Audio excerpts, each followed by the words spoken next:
before we begin, can I get a motion to approve the agenda for tonight's meeting?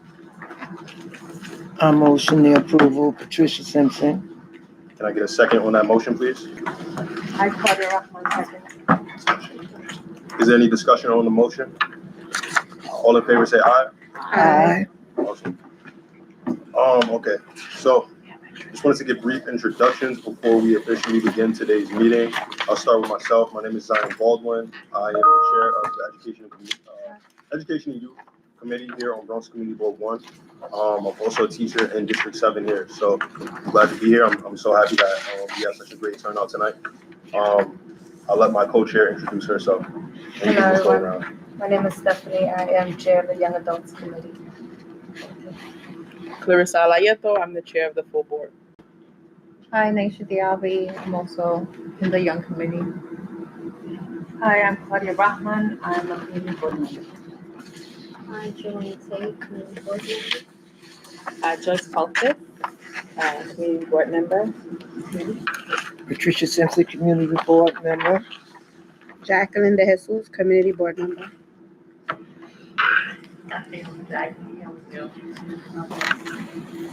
Community member. There we go.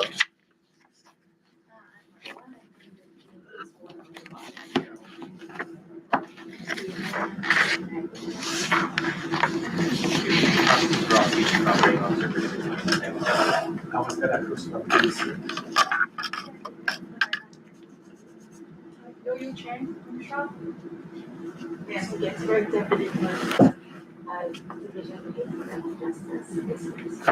David Mandel from Department of Cultural Affairs, Pursuit of Art Program. Olamide Olabi, Director of Community Engagement. Good evening, chairs. Anthony Jordan, District Manager to the board.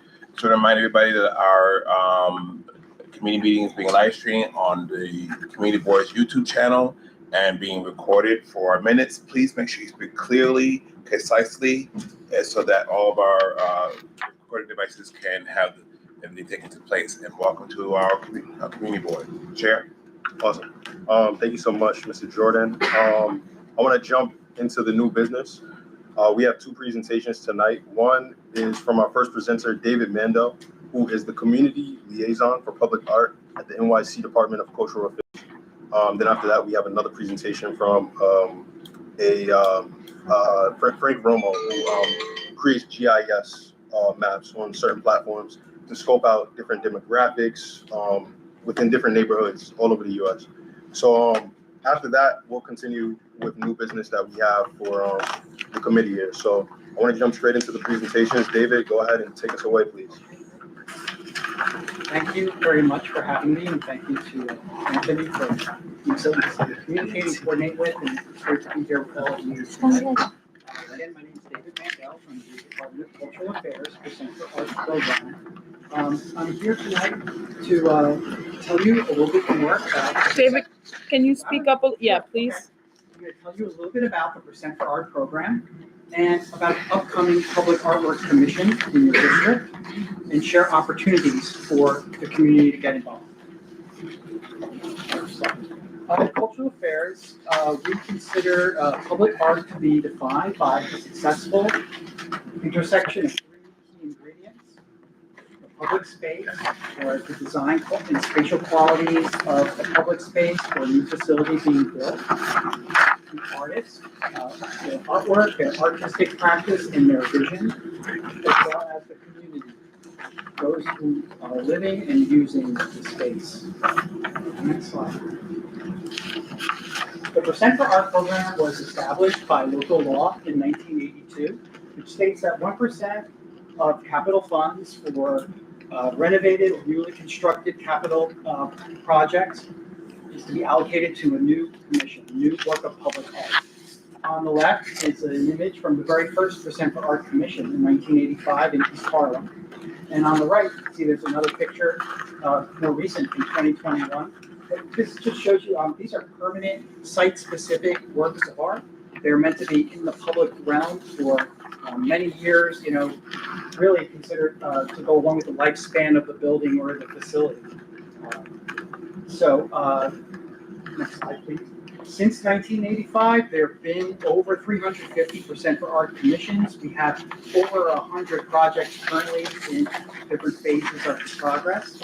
And we're in a diverse range of places and spaces, ranging from courthouses, parks, cultural institutions, police precincts, fire stations, streetscapes, schools, libraries, detention centers, health centers, and really representing a vast array and diversity of artists, artistic styles, artistic mediums. The Center for Art projects really eligible for artists from all over the world, both local and abroad, international, but also in all phases of their careers, from emerging artists to established artists. So our collection spans quite a diversity. Next slide. So the project that's coming in your district that we're here to mention to you tonight is connected to the Horizon Juvenile Center Annex, new construction that's going to be taking place. So we're very early on in the process. We come here very early. No artist has been selected, nothing's been designed or built as far as the artwork is concerned. We come to the community to let you know about what's coming up and how you can get involved in the process. Next slide. And so I'm going to tell you a little bit about how we do this. And here's a percent project from just up the street. So for our commissioning process, what we first do is we form a panel, and the panel is responsible for making the artist selection. And our panel is divided into kind of two categories of stakeholders.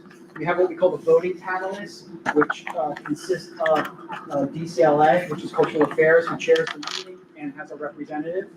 We have a representative from the design agency, which in this case is Department of Design and Construction, representative of the sponsor agency, which is Children's Services. And then we have 3 outside arts professionals that are knowledgeable about contemporary art, public art, also the context of the neighborhood and where the project will be located. Then we have what we call the advisory panelists, which are members of the design team, program staff of the relevant agencies, representatives of the Public Design Commission, and then representatives from the local city elected offices, including the borough president, council member, and we also invite the community board. Also, local stakeholders are invited into the process, as well as really anyone from the general public. It's a very transparent and open process, and part of the reason why we're here tonight is to hopefully get you to come and participate.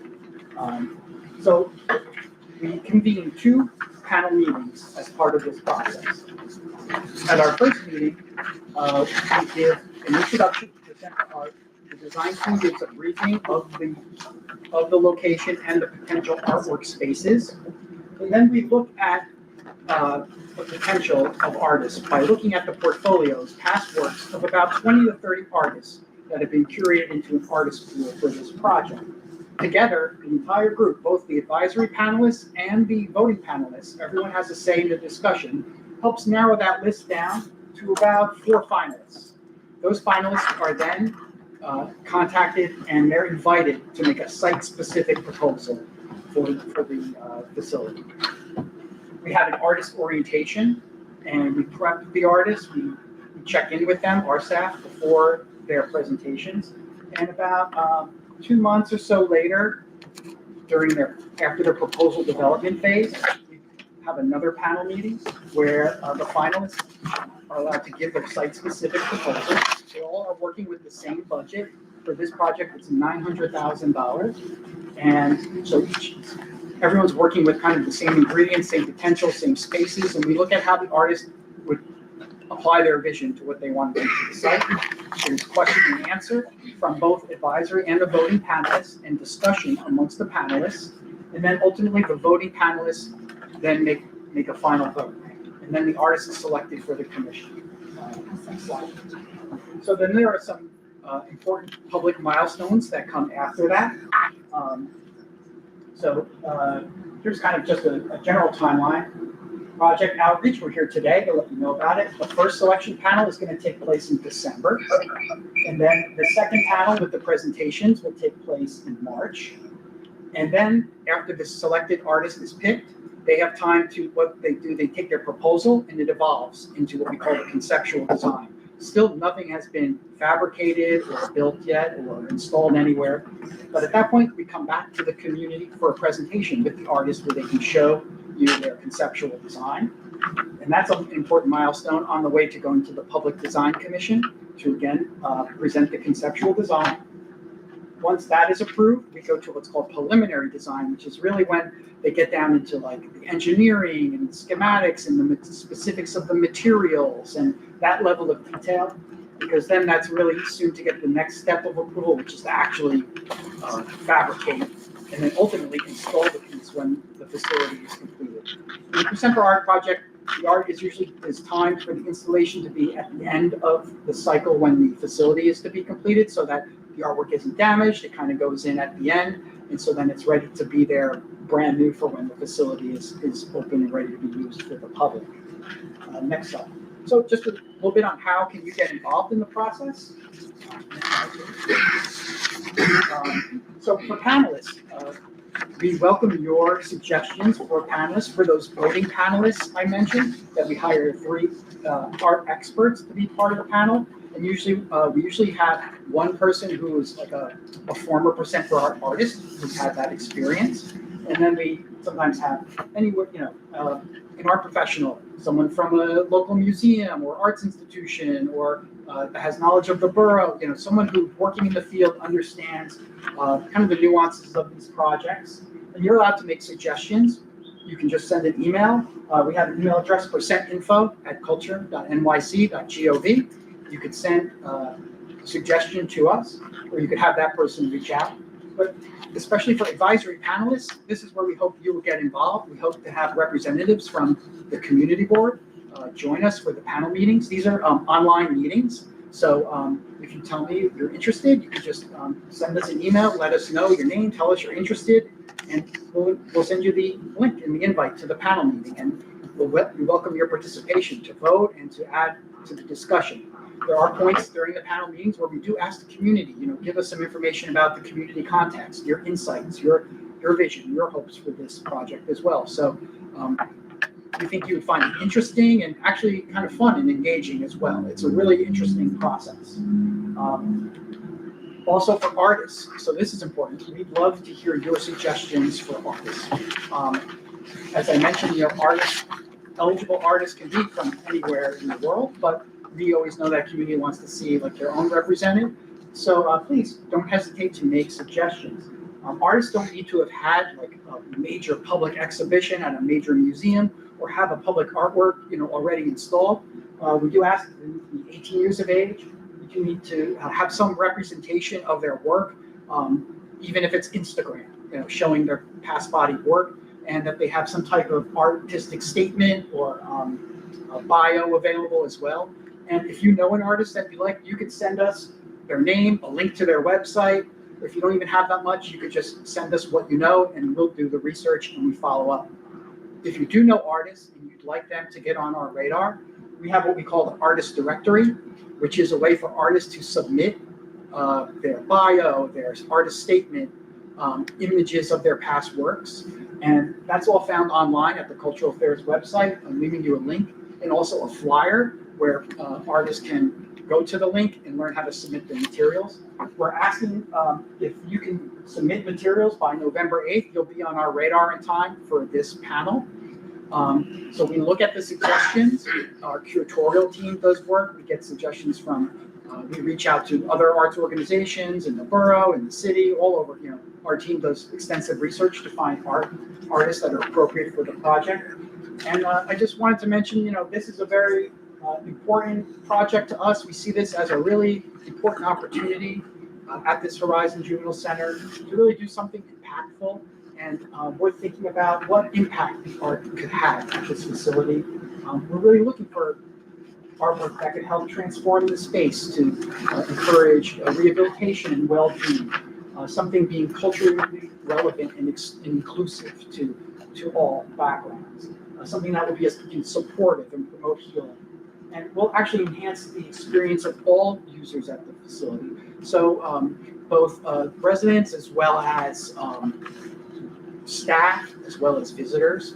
So you might think to yourself, know an artist. If it's something you can trust your gut, if it's something that resonates with you, just send your suggestions and we'll take a look at that. And we hope to include it in the consideration for that artist. Next slide.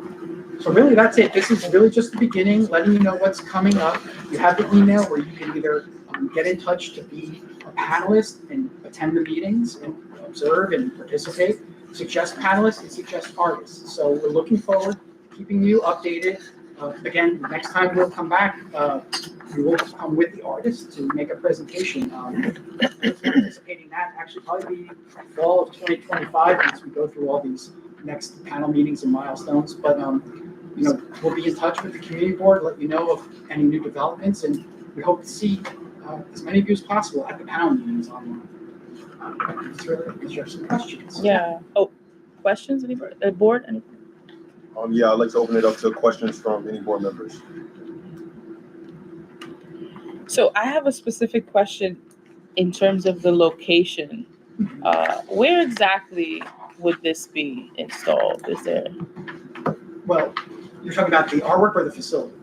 the artwork? The artwork. Is it So in- the artwork, we don't know yet. So we bring the artist in very early because the artist is then almost part of the greater design team, and they will collaborate with the designers to find what are some of the best places, where are the opportunities for art. Of course, we prioritize areas that are accessible to the most people, that could serve the different stakeholders of the building. It wouldn't be like in a private office or something like that. But yeah, right now we don't have the specific art details because that's up to the artist to help identify.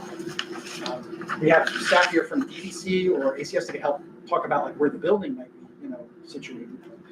No, the building's not changing location. No, So this is like an annex onto the. This is on top, the top part that they're trying to right. The art piece is not specific, depending on the when you. It's the very beginning of the process. It's our understanding that there's no location within the facility where the art will be exhibited or will be launched, right? You just, right now, in the very beginning stages, engaging the community board and asking specific questions because it is a city-owned property, and we've been in constant communication with ACS on the facility, and we have a planned tour very soon. So they're just engaging the community board early on this process. I know that we have a lot of artists in this community and on part of that, and so we'll definitely want to engage that part of the engagement too. So those questions around those areas. If I may interject, it shows examples of where art installation is happening with the Berkeley Plaza, which happened right here up the block in the hub, and other places where art installations are happening within the district. They do not have anything to do after the art pieces are installed. Which Those are much more discussions about that. Usually it becomes part if it's on the street, it becomes part of DOT's responsibility. And this facility, once Culture Affairs engage with the artists and the installation happens, it will be ACS's role to preserve and that. So it's just, again, in engaging conversations about what we envision as community board leaders about what type of art, and et cetera, et cetera. Should be Yeah, you know the program very well. Yes. And, that's exactly true. And I mentioned before how we see this as an important opportunity. And I should let you know, like we've been partnering with ACS and we work closely with them, and we're looking to find ways to get insights, from the staff, from the residents of the facility, but also thinking of is there potential for an artist who through their process might be able to work with, incorporate the voices of those who are, impacted by the facility, and how could that look? So there's a lot of possibility. questions, more questions. That was actually what I was going to Oh, ask, great. if there was any way to be intentional about that, in which the selection of an artist maybe have a stipulation where the residents of the community can contribute either the creation or the ideas, location and installation, because this is going to be in their space, despite how they got to the space, but so they can be a part of the experience, if that could be a consideration. Yes. Yeah, and I think also I didn't hear anything about like young people being a part of the process. So we're talking juvenile facility, there's young people there. We're talking ACS, young people there. How are those young people going to be included in this process? Yes, so like I mentioned, we're working with ACS to try to involve those voices in the process, and both in understanding what maybe some of the goals or hopes for what the art could be in the space, how it could impact kind of the day-to-day. That will help inform the artists that we kind of pool, but then there could be the potential based on the artists we select, what they bring to the table, how they work to partner, with ACS and actually, incorporate those youth, into the creation of the project in some way. Like you said, it could be range on the spectrum of, from conversations and ideas to how could they have a hand in it, and so that's all to be determined based on, what we learn from what we see from the artists. So, we hope to present a pool of artists that kind of span those options of different types of practices, and you'll see a range of artists. But I just meant like to actually put that as a requirement. Like any artist who is interested in this opportunity, the expectation is that you incorporate young people in the creation. Because 900K? Right. That was my next question. 900. We were going to go into that one too. I'm Steve. sorry. I have a question Yes. with regards to the art installations that are around the district. And right now, like, so you see this art installation, and I'm sorry, because I'm very visual, so so this art installation, you can walk by it, you see it. Would the regular community member, pedestrian, be able to see this art installation? I can't say yet because we don't have the locations picked. Quite often, all of our artworks are in what's considered public facilities, although kind of certain facilities kind of more than others, or certain stakeholders might only have access to certain areas of it, but it is something we consider when we look at the locations of, who can experience this, who can get the most out of it. We have artworks that are outside, or on the facade, or in the public plaza, or in the entranceway, or that you can see from the street. So it runs a spectrum. So there is a potential. And one more thing, sorry. So the online meetings that you would have, what times would you be considering, or do you know? Right. So we have the dates. The time for the first meeting is 10 a.m. to 1 p.m. And then on December 4th, it's 10 a.m. to 2 p.m. And they're held online. Quick question. Good, Aisha. Would you be willing to speak with the people who are in Horizon as well to get their input of what they want to see? Absolutely. Okay. That's something we're working on, partnering, with ACS to kind of set something like that up. Okay. So can I speak to that a little bit? So we've been going through this process as we're designing the new facility, and we've done a series of focus groups, and the kids have met with the designers already twice. We've had multiple groups of young people talking to the designers, giving their input, and we run art programs in the facility, and I think we're gonna have groups of kids who are gonna be really excited to participate in this. We have a lot of focus on youth voice, so even if you don't make it a requirement, we will do it because it is important to us.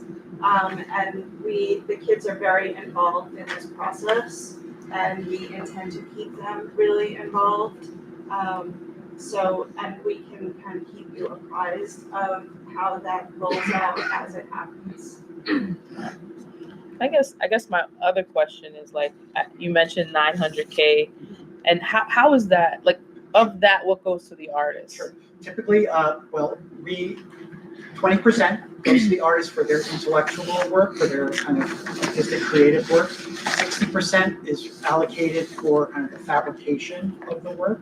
10% is for project expense, and 10% is for contingency. As projects take time, you need some flexibility in the budget.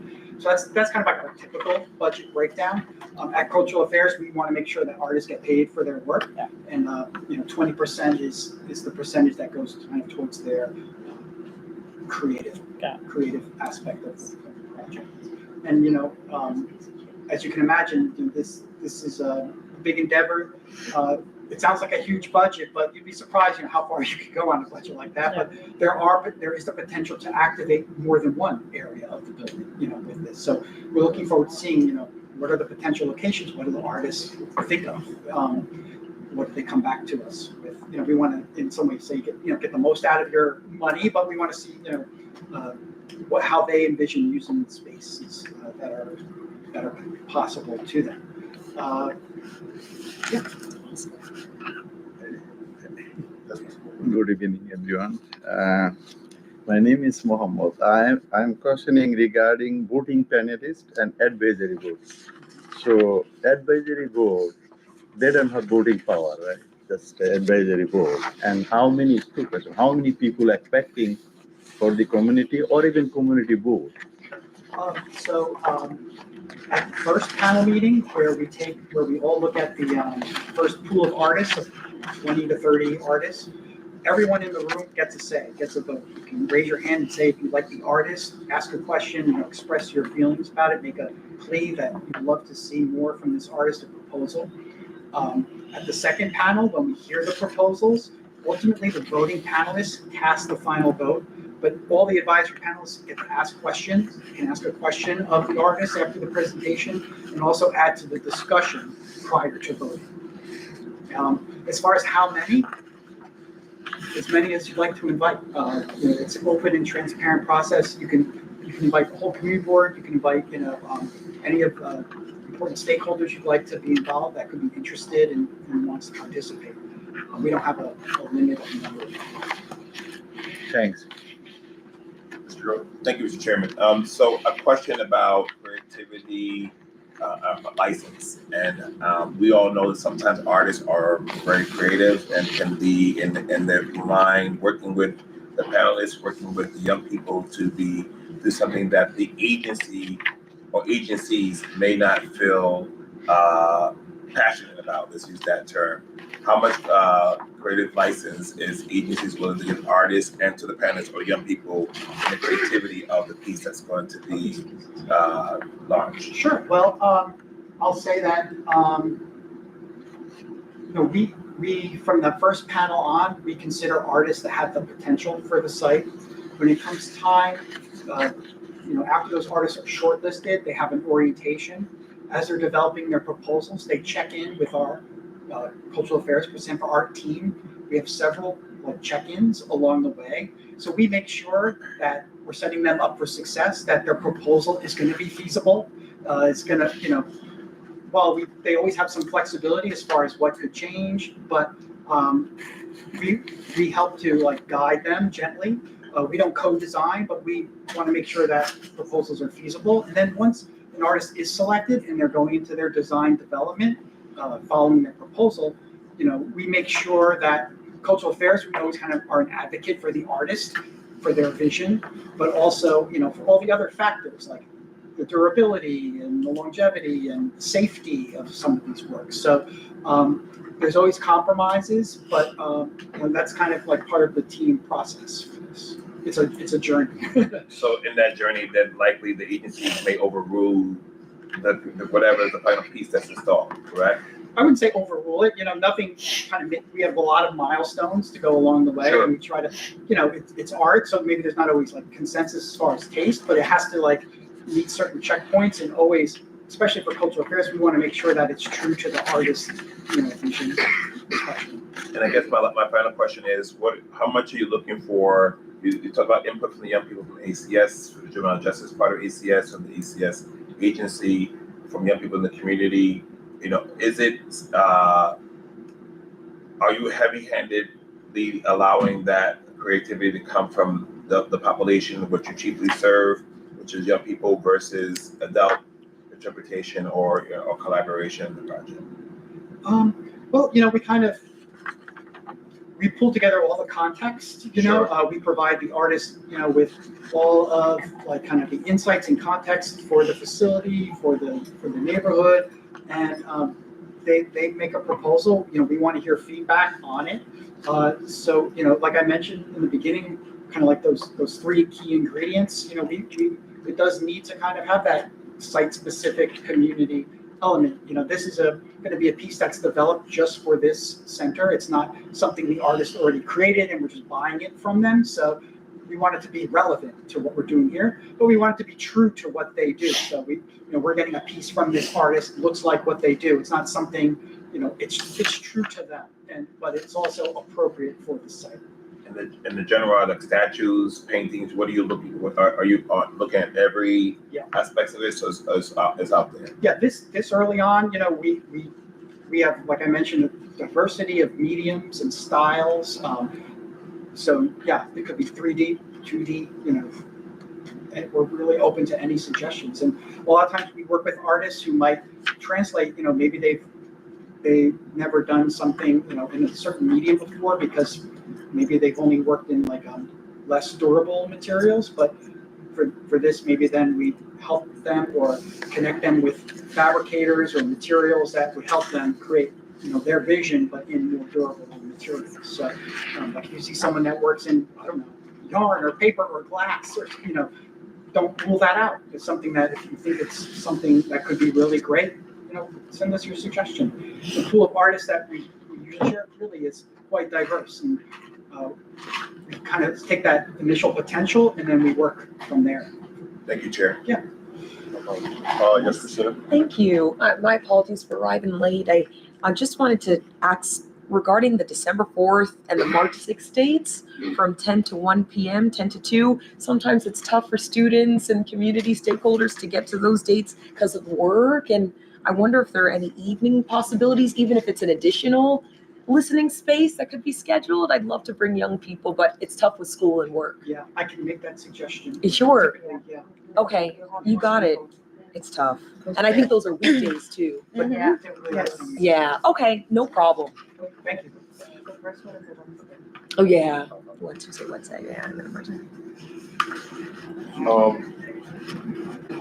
Any more board member questions this time?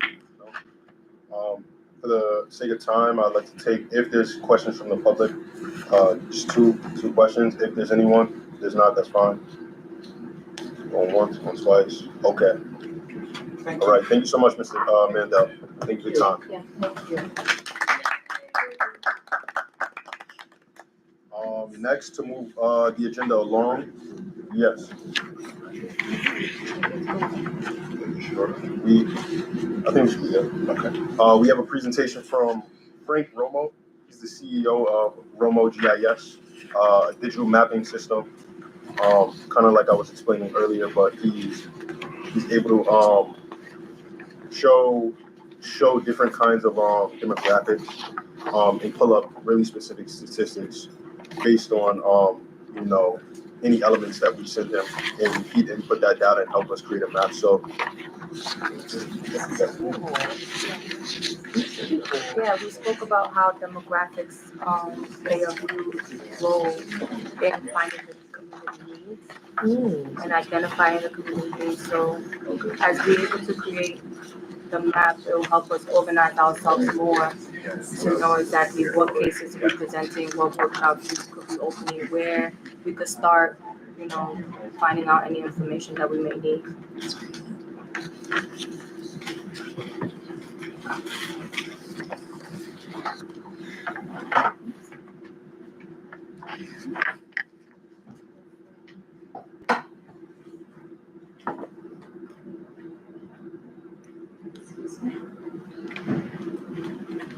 Okay, 1 second. Let's see. I have it here.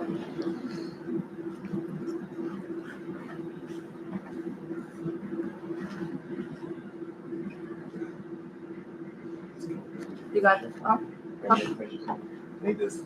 meeting ID. Oh, you could remember that. I don't think so, because it's an iPhone. I Yeah, mean, I could?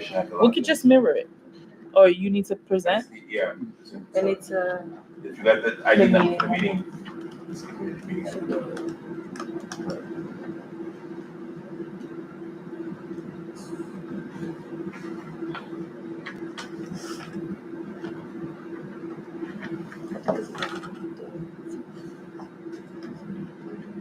The meeting ID is 872 878 1 3880.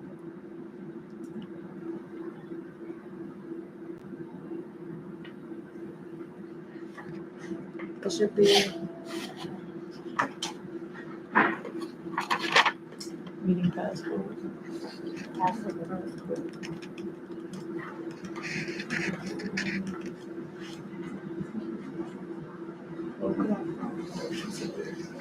On the link where you like in the also I selected. Oh, LUTE? Capital L. Yes. This is so tiny. Good. 0 and T as in Tom, capital T. I'm curious, how does Safe Horizon and ACS relate?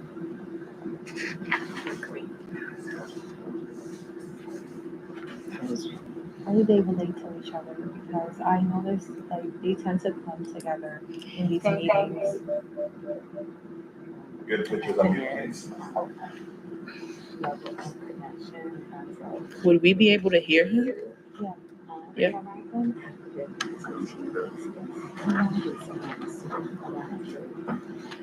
Just when I inquired about like having some of the If you want to put it up, and you could put it at the very top. Yeah, working on that now, Chair, thank you. at least say what they want earlier, you mentioned that the ACS was here, so that was a little confusing. Or we press on it. I would expect them to be two different like study groups, right? They wouldn't be the same study groups. So just because you're in ACS on me would be Horizon. You have to I think a lot of them is since a lot of the kids on Horizon are ACS cases, so that's why I think they collab a lot. They're from the agency. Yes. Most of the kids are from the mute. Because agency. we have a lot of teen ACS underage. agencies. And they're court assigned to Horizon. So that connects the two of them together. Especially like trouble kids, like teens that Frank, can you hear us? automatically have a trouble teen, the courts or the courts automatically assign you to the Yeah, agency. he's frozen. And you have trouble. Can you hear us? The courts automatically. Something like that, yeah. Oh, is that a picture? No. In Horizon. That's what Try and get the Yes. behavior changed. But that's really sad. Like in terms of, I expected that to be two different. We're unmuted, so you not can the hear us. same. See if you can hear me, you can hear us. But he looks frozen. Seems frozen. But they just enter back. Okay, there you go.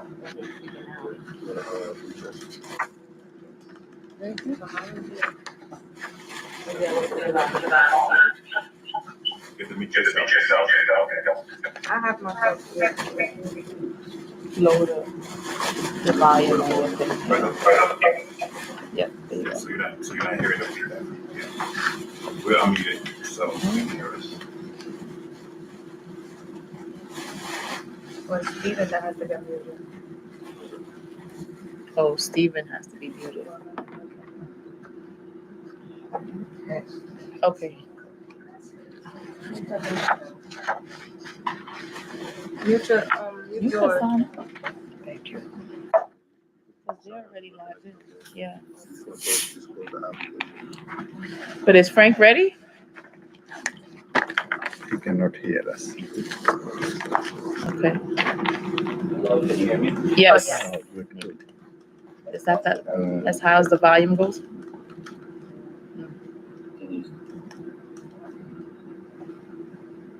Hello, can everybody hear me? Yeah. Yes. Yes, we can.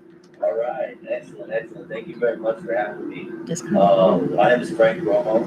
I am CEO of Romo GIS. I have had the pleasure of working with community members in the Bronx for probably about 6 months now. I'm very thankful to have been connected with Stephanie and other folks in the room to bring me to the table to do some work with y'all. I have since the past 6 months we've worked specifically with the YMCA at La Central, worked with the Anthony Yambo Foundation and a few local schools as well, with some students from UPrep, with some students from Family Life Academy Charter School, number 2. And so that was last week. And this goes back to a few months ago when we participated in the youth violence reduction summit as well at the YMCA, and I spoke there as elementary folks, and we spoke a lot about the work that we do all across the country. So that's me. I'm a former community organizer, still a community organizer, but I do a lot of organizing in Los Angeles, New York, Chicago, and New Orleans across over the years, and a lot of the work that I've done has been focused on different issues from gun violence reduction to access to healthy food, access to healthcare, labor rights campaigns. But I've done a lot of everything to advance our community so that we can have the most access to power, data, opportunities, upward mobility. These are the kind of things that I'm focused on and I've done work back at home in my community in East LA and South LA. And so that's kind of where I'm coming from. For the past 10 years or so, 7, 8 years now, I've had my own technology company, and with that technology company, we focus on improving community outcomes, improving opportunities for educational, entrepreneurial advancement. We've built a lot of products, and we've trained hundreds and hundreds of people across the country in things from very simple stuff like Excel or basic computer know-how to advanced things like GIS mapping. We have a program that I'll talk about where we work with youth, drone technology, and a few other things. So we just are focused on improving access to community power and outcomes. One of the things that I say a lot of is that power limits access to data because data is powerful. And I think now more than ever, we see with our internet age, with our smartphones and devices, there's data all around us that is being utilized, and unfortunately, in a lot of communities across the country, some of that data is being, brandished in a negative way to impact our communities. For me, I'm trained as an urban planner, so understanding that things like maps have been used to disenfranchise communities, from redlining to not allowing for investments coming in certain neighborhoods. We know that this has been a function of these technologies, a function of these policies. And so one of the things that I really focus on is providing access to these tools so that our communities can be more focused on being proactive with these tools rather than having to be reactive to the time, whether it's the work that we've done in Michigan on the water crisis, trying to map things out, stuff that we've done here in Detroit, Michigan, that's focused on tenant rights or focused on violence reduction. All of these pieces are all of these instances in the community are opportunities for us to generate data, to understand what's going on, and to be able to utilize the data to act more effectively when we're working with our constituents, like our elected officials, or when our community organizations want to speak at community meetings and they want to prevent certain things from happening, whether it's looking to ensure that we have greater access to transportation. For instance, right here, in these 3 images right here, these are all organizations that were trained by our organization, focused on using the geospatial technology for gun violence reduction. The goal there was to provide maps and data and training so that these tools can then be used to advocate better in a more strategic fashion. And this is just one example of how we've done it on the gun violence prevention front. But as I've said, we've done it around other issues such as environmental justice, such as access to education and entrepreneurial opportunities. When it comes down to it, what we really focus on is improving data transparency, providing technical support to organizations, developing technical community leaders. I'm proud to say that a lot over the past 2.5 years, we've probably trained over 1,000 community members how to use technology to harness it so that they can deliver services better, whether that's services such as supporting organizations that are providing essential services like WIC or things like that, or providing information about where there needs to be greater community safety, where there needs to be more attention to resources being deployed, such as trash pickups, such as tree plantings. We've done this work all across the country. And so now I'm going to go into a little bit kind of our facets. One of our facets is K through 12 education. And in the K through 12 education space, as I said, one of the things that we focus on is providing pathways to success and future college or career readiness. We've done this at multiple schools across the country. This is the school in Detroit that we're working with, where we train these young men to utilize GIS technologies. Again, GIS standing for Geographic Information System, or the tools that are used to create maps. And so again, we're using these tools to enhance community engagement, to provide students opportunity to advance their technical skills and their technical ability to get jobs. So we do a lot of professional development. For me, I'm a big mentor. I've been a mentor all my life, and so that's something that's been very important to me in developing. One of the things we also focus on is entrepreneurship. These two young men right here were interns for my company, and in that process, they built this app. This app was focused on helping some of the students gain more clarity on what bus routes to take to school. This was in the midst of our school moving from one location to another, and some of our students got kind of lost in the mix.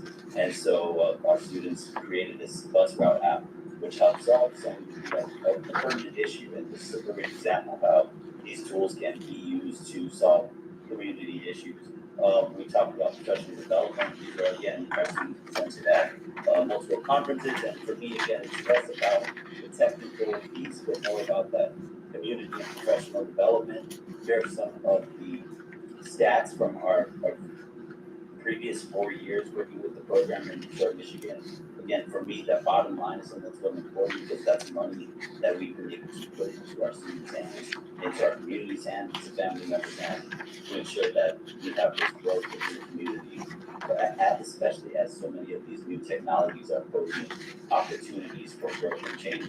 This image right here was from a program we had last week at the YMCA in Austin Valley, doing community mapping workshops. So we do this work across the country as well. Salinas, California, that's Florida, California, where and we also focus on teaching students how to expand their leadership, expand their confidence, to talk about the maps that they're making, to talk about the community, to talk about what impact they would like to see in their community. For instance, these two gentlemen, the one on the left with the blue map was focused on access to health care for elderly. The one on the right was focused on, in the red, was focused on food deserts in the city of Detroit and trying to access greater food. So again, here you see the opportunity for these tools to help develop critical thinking and to help support community change. And again, this was from last week. We worked with 2 high schools who ended up coming down to the YMCA when we had our community mapping workshop. This was in tandem with the work that we did at Flax 2 School as well with some of the 5th graders. And then finally, when we're working with organizations, we talk about the K-12 work, talk about community mapping work, and finally, when we're working with organizations, we really focus on upskilling and providing opportunities to do training, workshops, and build applications that can make an impact. And in this room right here, we're all folks who are part of violence interruption programs, leaders, community leaders throughout the state of California. We can be about 30 community leaders. There's another example of us teaching about data, providing opportunities for folks to learn hands-on how to teaching and how to teaching. And we taught 30 nonprofit organizations how to leverage these tools so that they can make a greater community impact, so they can have greater data when assessing situations to create that grassroots change that they're looking for. So that's what that looks like. It's creating stories, creating applications, providing narrative. This is our work done in California with an organization called the Heal Fund, who we helped map out fire, homicide, and suicide in the state of California. They were also part of our plans for providing the 5-week training to the nonprofit organizations. So at the end of it, they each had data from their own neighborhood, we're able to explore that a little bit further. This gentleman here, he was presenting on not only violence in South Central, but he also then began to overlay information about air quality and other community relevant issues that then he used to write some notes that then he brought to the table for potential changes in his neighborhood. You know, Yeah, it's a free meeting. Yeah. Cut him right off. So how come we?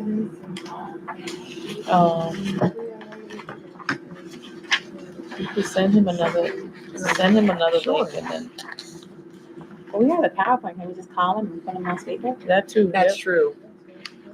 We have the full power. Yeah, we could do FaceTime. We can just have him. You have Teams there? I have This Teams. is probably Microsoft faster Teams. anyway, Yeah. so that we can. You could just call him. You don't even. Hey Frank, sorry, the free meeting got put off over Zoom. So we here, so you can continue on with. you still have the. We do have the PowerPoint, so. Yes, we have the PowerPoint, so we following through with it. So we're on the vision. Can you still hear me? Yes, we can hear you. Some can hear probably. I don't know if you guys can hear. Yeah, we can hear. All right, y'all can hear me. Yes. All right, so I'm on this visualizing the story with community storytelling. Can we resume there? Is that okay? Yes. Give me 1 second.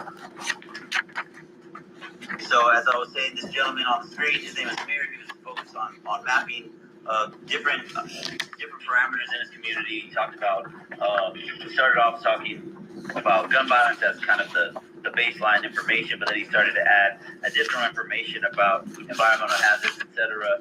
And what this really does is provide the students, community members that we work with, the opportunity to wrestle with some of the things that we already know are going on in the community.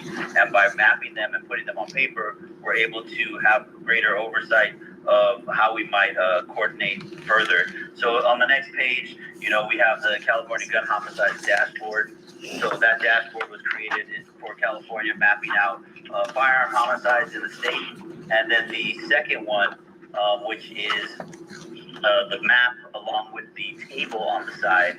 This was a product that we built, and one of the things that we found was that if you can tell in the middle of California, where there's the darker blue, we found that there were more deaths per capita in the Central Valley than in places like Los Angeles, which is a little bit more rural, a little bit less populated than places like Los Angeles or Oakland. But what our client then used this for was then to advocate that more funds be allocated to these counties in the Central Valley, which up until this point had a lot been overlooked because the numbers in places like LA and Oakland were so high. But when we look at it on a per person basis, we saw that there were communities that were being affected that weren't getting, the funding that they needed to address these issues. So again, here's another example of how we can use the data to drive local change. And then as we move forward, just highlighting some of the work that we've done in the Bronx again, on the second page where it says community engagement in the Bronx. As I said, we spoke at the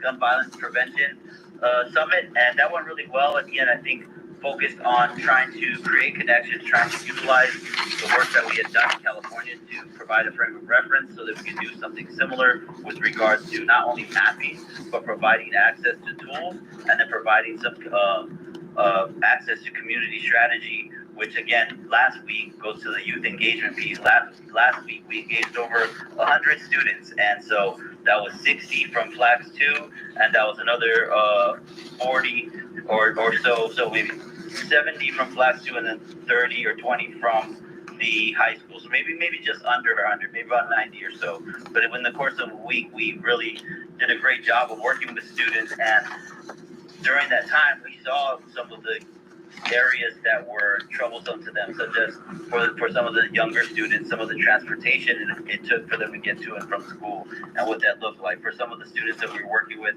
at the high school level, that identified where there was areas that they felt unsafe, or they felt that could have improvement. They provided some stories and experiences to us that allowed us to understand more their perspective.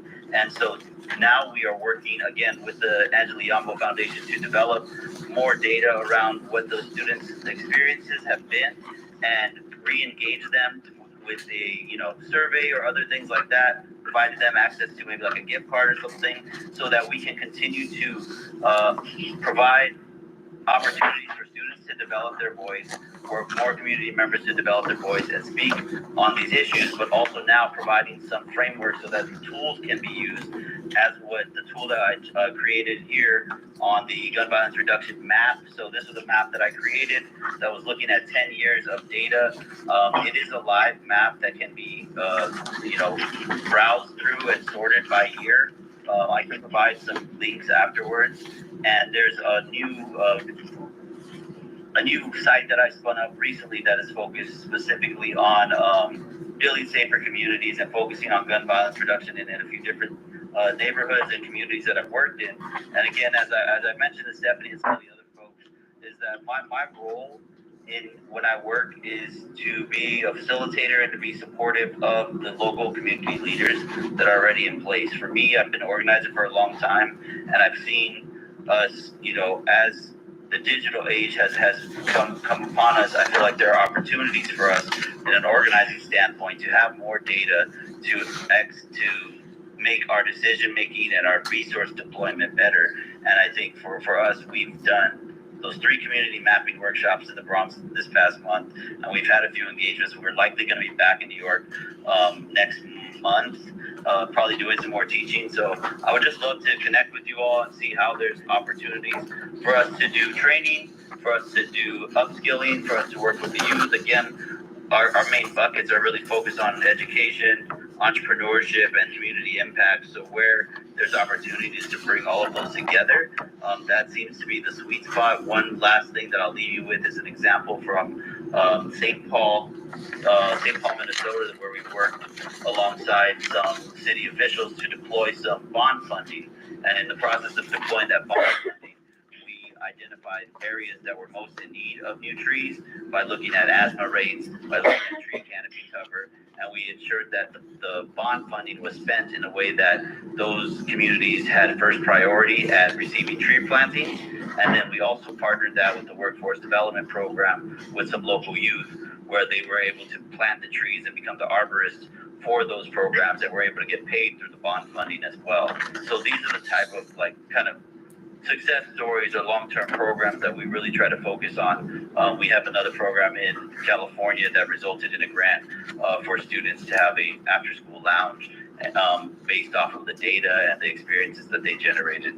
So we find it really a great way to collaborate and a great opportunity to uplift some of those voices that may not always be heard, and utilize that plus the technology to really, in what I've seen, to really be able to force some more conversation about how resources are coming in our community, how resources can be maximized in our community, and what ways we can work together to make that impact. So I just want to say thank you for the time today, and if you have any questions, I'm here. I appreciate you letting me be here today. Of course, thank you so much, Thank you so much. Thank you so much, Frank. I guess my first question for you is you spoke a lot on bringing GIS into New York City. You've done it in other places in Minnesota, Detroit, Michigan. So I guess what I'm really interested in and what this committee is all about is education of youth. How can we bring GIS Pathway, the program, to NYC schools, particularly K through 8 schools? We kind of want to give them the skills to be able to map and figure out what's going on in the community in a innovative way, as early as possible. Yeah, absolutely. So I think where we partnered before has been working with organizations like yours to help facilitate those connections, those conversations with the schools. And, again, by working with the Angela Yampo Foundation this past few months, we've been able to work with 2 of those charter schools. But the goal for me is really to coach up as many of our the way I see it is that so many of our students, as they walk through the neighborhoods, as they walk through the city, they have understanding of what geography is. Oh, I shouldn't go that route. I got to go this other route. Oh, I got to go this way because at this time, something might be popping up. And so that is a skill that students have. And for me, what I really want to tap into and have been is been able to translate those skills to the digital realm where we can train on the computer and provide them some of those tools, because with their critical thinking skills and their experience, if we can provide them the tools, they can definitely become a stronger voice in the community, a different perspective to be raised in the community. But also, again, there's that entrepreneurship or workforce development piece where we're working across different states. We've tapped into workforce development funding. We've tapped into STEM funding, and then we've tapped into like kind of community innovation grants or things like that. So where there are opportunities to umbrella this underneath that. Again, one of the things I kind of glossed over, but we do have our 3-day summer camp that we've run in Detroit for the past 4 years. And for me, it's about first gaining exposure for the students to help them become more aware of their surroundings and their neighborhood, and be able to do that through some of our mental mapping exercises. And then transitioning that into however that looks, because it's going to look different for different schools and whatever their needs are, or having it at certain community spaces and inviting students in.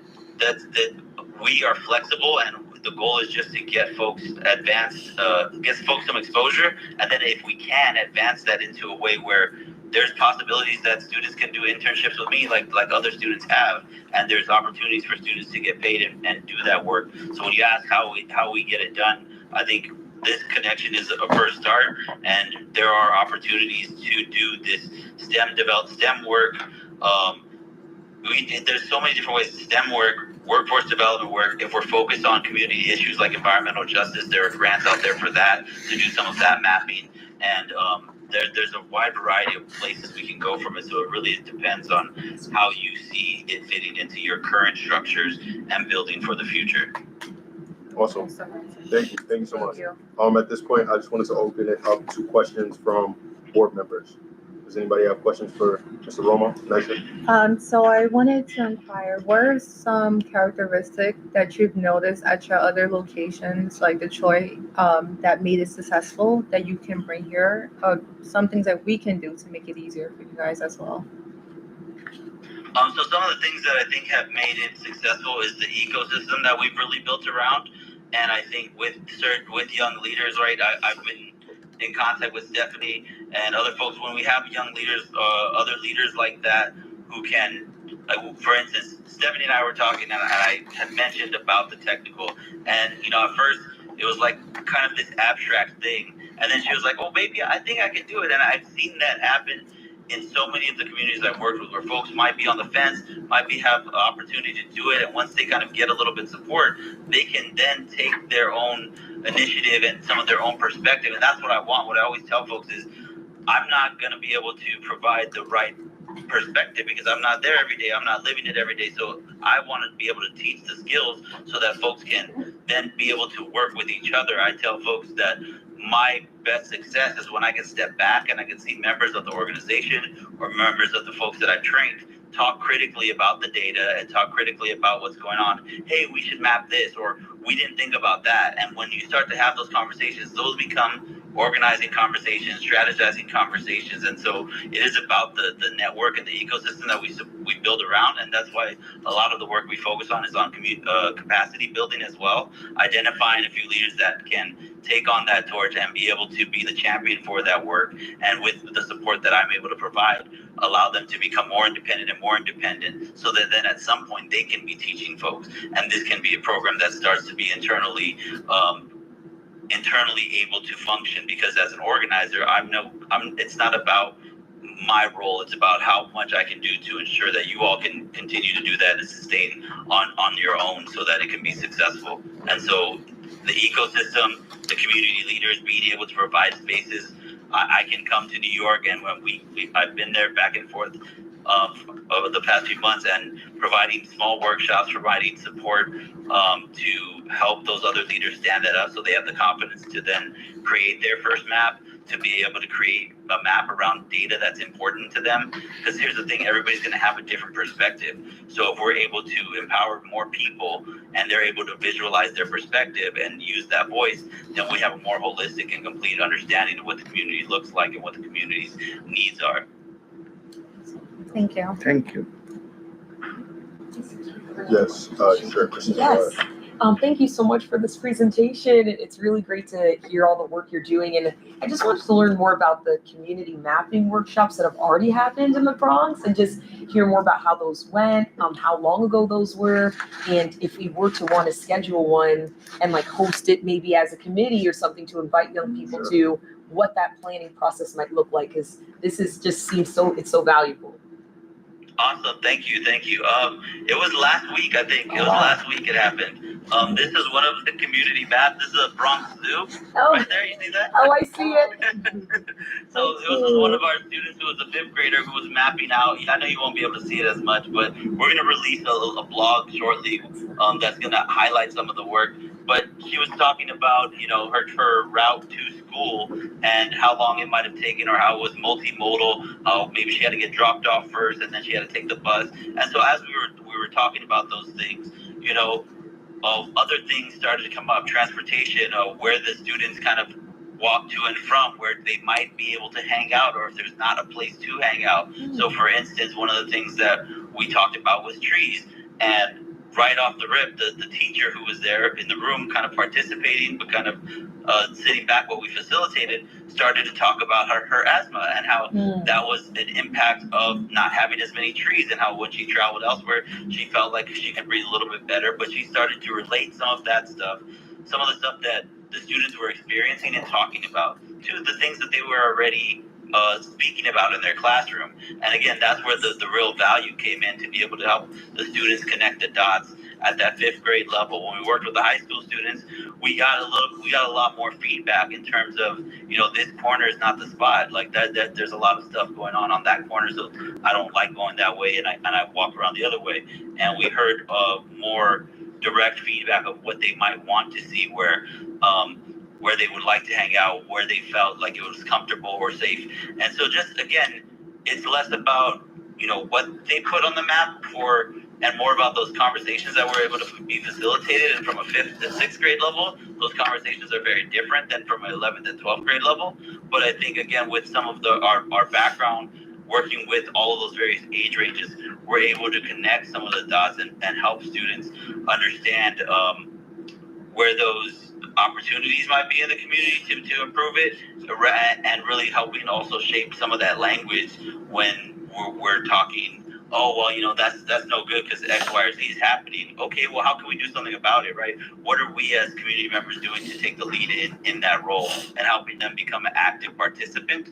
Because I teach a lot, and I see too often students have to become passive. And having them become active participants and seeing the impact they made.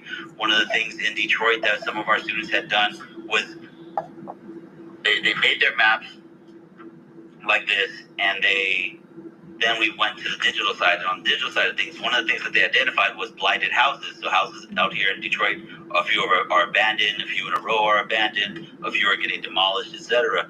And so what the student did was then went out and used his phone and put points into 311 and said, hey, this house needs to be boarded up. I want this house to be cleaned up on my block. And again, that's an example of a student taking some of that initiative and becoming that active participant. And that's what we want, because those are our next leaders. And so that's what we're focused on developing. Thank you.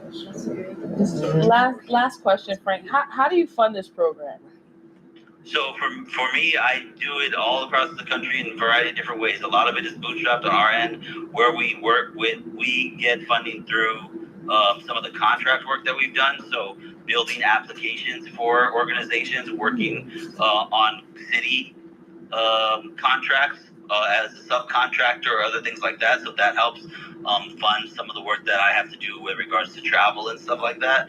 But as I said, in Tennessee, we've tapped into some STEM education funding. In the city of Detroit, we're tapping into career and technical education funding. In California, when we were working on violence reduction work, we tapped into philanthropic funds. So again, the benefit of this type of work is that depending on the direction you take it, there's a lot of opportunities to be funded from different streams, whether that's from a STEM education place, or again, in Detroit, when it's career and technical education, that's more workforce development and workforce readiness type stuff. But when we're talking about the kind of community impact work, the neighborhood mapping projects, a lot of those have been done in collaboration, writing grants with the schools, working alongside our partners, because we're an LLC, so working alongside with nonprofit partners, philanthropic partners to write grants to do that public-private partnership has really worked out pretty well. Funders like to see that, and they like to see like both of those entities coming together to deliver to these kind of core issues, whether it's education, entrepreneurship, STEM, workforce, and those kind of things. And I know places see, and because when we're working in the D, like in Detroit, there's not as much funds, so it's almost specifically through like educational K through 12 higher institution stuff. When we go to places like California, New York, there's a lot other in between spaces where funds come from, whether that's philanthropic organizations, wellness organizations, education organizations, etc. Previous board member had inquired about possibly having this program at one of our meetings. What would that look like? I think understanding what the size would be for the students. I think some of the folks who, like again, someone like Stephanie or other folks who would be present, I would love to meet with them beforehand, talk to them about how the process goes so that they can become facilitators to some degree, right, in that process. Because then if we can do that, so let's say we have me plus 2 other folks who are facilitators, that could probably again, when I did the work with the 5th graders in FLAX 2, there was about 35 of them. So, I mean, that was a good amount. That was about an hour and change, about an hour and 15 for the presentation, and the students presented their maps. We talked about the facility. We talked about some of the shared commonalities in the maps, etc. So what that would look like for having an event there. If we had the space, if we were able to turn folks out, I could be there, and my goal would be to meet with some of the leaders beforehand, help facilitate that, and then be able to, use that as a test run to work with your group, your leaders, build that up, share some, and then from there, what we've done in the past is utilize those type of events as a proof of concept, and then utilize that to apply for grants and say, look, here's how the first round went. Now, if we can get some funding, we can expand this to more schools. If we got some funding to do this, we can expand it to more community workshops around the neighborhood. And so I think it's very doable. It's something that it's probably, when it's all said and done, it can be a 1 to 2 hour workshop. And I think can be somewhat facilitated.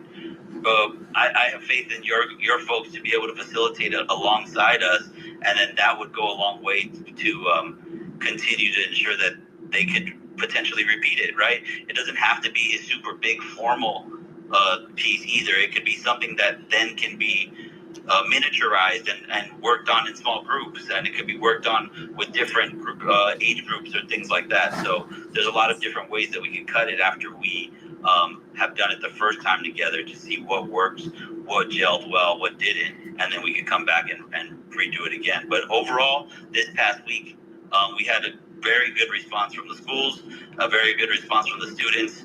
The programs went well this past week, so I was very happy, and our partners are very happy as well. Thank you. Yeah, thank you so much. Thank you so much, Frank, for your time today. We'll make sure to be in contact with you.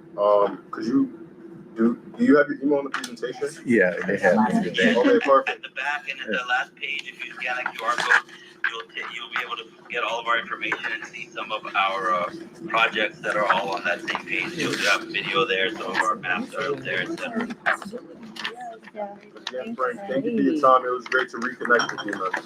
My man, what's going on? You too. Thank you so much, Frank. Thank you so much. I'll speak to you soon, okay? Very All encouraging. right, thank you. Likewise. Bye-bye. Okay, so I'm gonna move the agenda forward. Just continuing on with new business. I noticed that some people, it was told to me that some people were confused about if today was gonna be our set meeting time. For me, I had planned every second Wednesday of the month with the chair earlier before the calendar year started. If that continues to work for everybody, we can do that. I think there was some confusion around whether the meeting was supposed to be Thursday of this week or Wednesday. Would folks want to continue with Wednesday? Yeah, we're down with Wednesday. What was communicated last month was that because we were combining committees, that October would be Thursday, just October, and that we would return to the second Wednesday. That's what was agreed upon. I must have completely forgot about that. Yeah. That's possible. Totally okay. Yeah, That's a good note. it worked for me. Hey. Mr. Chair. Wednesday is cool. Wednesday is good, Mr. Chair, for me. Okay, awesome. And then continuing on with old business. Our committee, I've talked with the chair, and it's evident that our committee wants and needs to go, focusing on one target, 1 to 2 things that we can really just take actionable steps on, and really divvy up responsibility between everybody. It's a new team. The older team that we had from the last calendar year with Hakeem Yamadi leading things, he was more focused on creating relationships with schools that he had been in touch with for years and years. This being a new team, I want to see what you guys want to do. I'm open to ideas, thoughts, inquiries, but I think creating a goal and then figuring out what the actionable steps are we can do in between meetings is super important. Clarissa, myself, and the executive team want to also come up with different ways or different goals that we have just as a full board or as an executive team that we can pass on to the full board, that they can pass on to their committees, just so we have some kind of overarching standard, okay, this is what we should aim for. Now we can create smaller steps in between to kind of angle ourselves and put ourselves in position and align with what the chair and others want. Yeah, so to add on that, right, I want to bring into space, I've been connecting with new members, I've connected with a few folks and just getting feedback, right, because we're a fairly new administration, I would say, and so I welcome and the chairs welcome all the feedback, that we can bring and compile, and I think it's about creating a space, right, for that, how do we get these ideas, or how do we, I don't know what the best practice is for that, and I would defer to you all in terms of how do we capture everyone's ideas for what they think, right? Because some of us think we should be focused on special ed. Some of us think that we should be focused on relationship building with young people. So I'm thinking how do we prioritize? We come together. How do we figure out, all right, what's the priority? And then talking with everybody, what I've gotten in conversation is that the common trend is we got to focus on one thing. Let's focus on one thing. Let's achieve that goal, and then let's move forward on the next thing. And so coming down to what's that one thing that we want to focus on? I don't think right now, considering the time, would be the space, but continuing these conversations, whether through email, right? Whether there's some kind of share your ideas on what should happen. And I know in the past what we've used was this digital post-it wall, and people would just add their post-its to the wall, and we'll look at that and we'll put things together that we feel should be bucketed. Okay, this one said special ed, but this one said, let's say, service for students with disabilities, or, we'll bucket the things that should be under one umbrella and then prioritize. So maybe that's something we can use, but trying to figure out what's the goal for us. And again, one of the things that Joyce and I we had this conversation today, and thinking about what I have to take back and say, oh, wait, what is the overall goal of CB1? And then we can cascade on to the Committee of Education, Health, and so on. And so that was great feedback. So just thinking about like the meetings, you guys meet twice a month. So you really can't get things done when you're only meeting twice a month, right? So like you're thinking about like, what about the in-between? How do we continue the conversations even when we're not meeting? So I defer that to you all, but I'm totally open to coming in to the office in between. We could brainstorm ideas like Clarissa told me. We just put up chart paper, brainstorm ideas, think through things. I think that the work comes in us just like really connecting and understanding each other better and just understanding what it is we're passionate about. I guess with that being said, would each person like go around and just so I get a better idea of what we're passionate about and like why we want to be on this committee, like what is something that we want to see change? I will, just to go back, I will say that there might have been some stuff that we pulled out that was similar last meeting. It was like for the Right? autism awareness. Yeah, so I would probably go back to make sure, right? Like bring out the information from what did we talk about at the last meeting, right? Maybe an email goes out to say, all right, these were the things that we spoke about. Some people might be willing to come in, some people don't have the time. So we figure out if you want to come in, we can touch base. But there might be a digital way, like, hey, send your ideas in and let's put it in a space where everybody has access and we're all looking, and we kind of figure things out from there. But I think there are some things and which on the agenda we should moving forward just put everything that we spoke about at the last meeting onto the agenda so that we are all aware of like, oh, these are the things that we were talking about. So things that people were passionate about, I think we heard that. Okay. From the district needs, because last week was all around the district needs. And I think you mentioned this, Diane, we came into like specific buckets and within those buckets were like smaller items. But what I would like to offer too is the idea of maybe even subcommittees, because you can only do so much within the 2 hours that we see face to face. But what about the homework that can be done where we can then bring back information so that then our next steps can be more actionable? Like, okay, in preparation for our next meeting, we're going to answer these particular questions. And these folks who agree to do it will be prepared to present there. These folks will be presenting on this item, XYZ, and then it can just maximize the time that we have together to ensure that these meetings are time bound. And I would also like to offer to maybe even put in like times on the agenda for each piece, just so that we can honor folks' time, because it's a long day, right? But in order to like really think about the radical change that we can collaboratively create in this space, it's like we got to get to work beyond just the 2 times we're meeting. Yes. Totally. If I could also add, I mean, I failed at this goal, but I loved what you raised about bringing a young person to the next meeting. I actually ran into a former student on the way here, and he was heading to class, computer science, but I got his email and he says he'd like to get involved at the next meeting. So it's like a half achievement. And then I see other people here right now. So that's really exciting. So we're getting there. And I agree, it would be wonderful to have a digital space and then potentially subcommittees and really break down, okay, what is this one thing and what can we do to get there? So thank you for raising that today, because I know we're all passionate. Yeah. So I would even ask, Jackie, you have something? Yeah, go ahead. Yeah. So like we're going like to what she was saying, it's good that we also work out, just not what we're doing here. Like for instance, right now, I advocate for families on the autism spectrum. I have 6 families that I'm dealing with that are all having issues within the school system, charter school, public school, even D75, there's a school for autism. So it's like if we get stories like that, actually get the families to come and hear in the community, so then we could go, okay, this is the issue right now, that we could focus on this, or it could be something else on another occasion.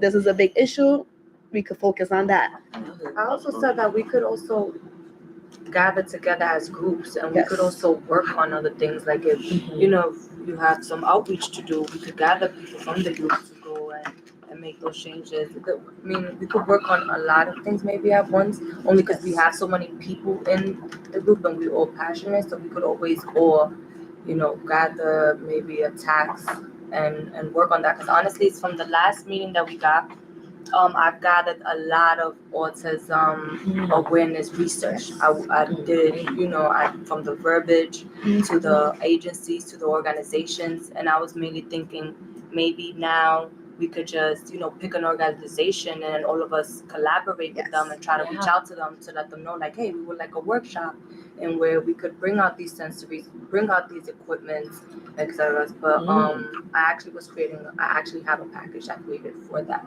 So maybe me and you could maybe talk about that and see how that Seems that comes up a lot, with special education. It's a lot. Yeah.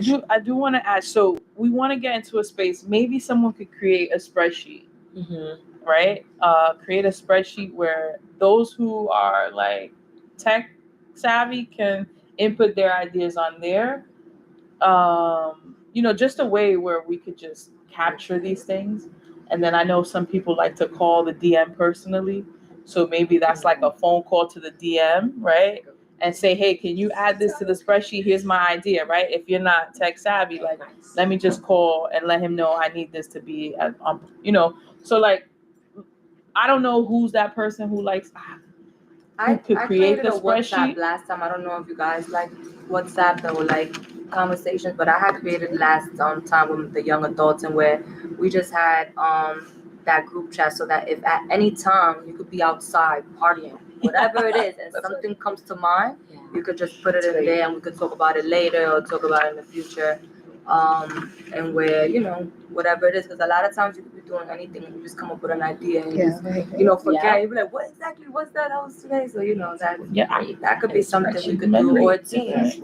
Can we speak with Sanji about, because I like the digital idea that you're going with. Can we speak with Sanji about, like, does she know any platforms that we can, something that's already established, that we don't have to reinvent the wheel? Yep. to do it? Nice. So, I guess for the chairs, because they're both chairs of the committee, maybe reaching out to the comms team to see if there's a particular tool that we can use for this. Like where do we send our ideas and what the Youth and Ed committee should be focused on. And then I think the other thing is like getting the meeting, the important part is like making sure that last meeting doesn't get lost. Right? What was that? Right? Coming back today to say, hey, we said this, and this. Let's narrow it down. What's the one thing? Right? I don't have those in front of me. I don't know who has those key things. Yeah. The key things that came out, because it is getting late and I don't like to go past 8, to be honest. And I don't, It's on the website. But maybe we can keep notes. Yeah, from the prior. Right. Like, that's a great You'll see idea. it at the end, and so what she's saying is Whole that business. so this what we discussed now goes on here, right? As a whole business. Right. Okay. So we capture That's Yeah. we don't want to lose that. So we don't want to lose that, Yeah. right? Because then we're meeting for the sake of meeting. Right. Last meeting we spoke about reaching out to the South Bronx initiative, which me and the DM are working on. We talked about bringing in one young person, one youth, at least everybody. I brought my little brother / Minty and Dala. He couldn't stay for the meeting. He came earlier. I sent them our young adult survey. But we also, Make it a sell. to be Yeah. honest, and it's great to have our young people here, right? But we don't want young people to just sit there. We want them to be involved. Like, how do I? And so we need to be prepared and ready to say, like, what do we have for our young people? What Yeah, had a heart like, what do I invite them to? we want to make sure, and we want to make sure they're sitting at the table, right? Like, we want them to be a part of the conversation. So some things that we also spoke about. Yeah. So for the district needs, that's the district that was needs. where this was needed from, right? Because there's a proposal to submit like a request for funds and what will be our district needs. And from that, there was a lot of conversation around supporting special education. Right. We're talking about resources for teachers, support group for parents, dealing with the stigma, educating our parents on their rights and understandings. And then this led to the conversation around the forgotten ones, resources set up for families and youth with different needs that have autism. Then we also spoke about centralized location for play. And one of the concerns around that was, young people being able to cross neighborhoods and whatnot. But Ms. Pat was talking about events of back in the day where there were tournaments that would exist where, and we was talking about how like young people get in trouble between 4 and 7. So if they had somewhere to go after school or during the evenings, maybe that would persuade them not to be on somebody's corner or what have you. Absolutely. We also discussed the idea of trying to maybe establish a stipend for community-based work, thinking about how we can inspire young people to pour back into the community. Like, how can we incentivize them to engage, not just the now, but like throughout the year, and what that can look like in terms of funds.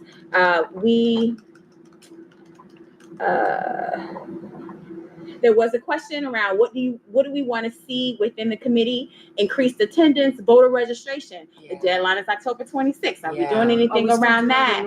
And there's different ways in which we can register folks to vote. Literacy work.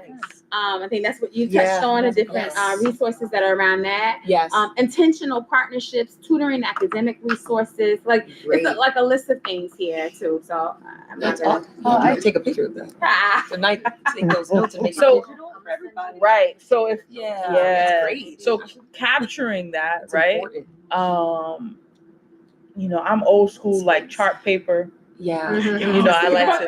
No, I'm very like, let's put the chart right, paper yeah. up. I've seen that chart paper.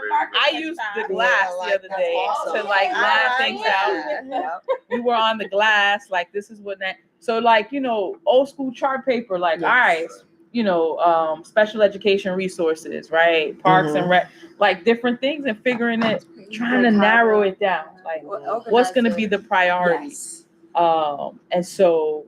Yes, we have chart paper. I'm not, it's 7:43. And that's why I brought in Frank, because I felt like the main start of us trying to pinpoint any issues we're going through is mapping. I love And that was, if we're gonna be focusing on anything, if we don't know our district and where that problem resides, which is good. Like I love that. His plan is great. The only there's some barriers, right?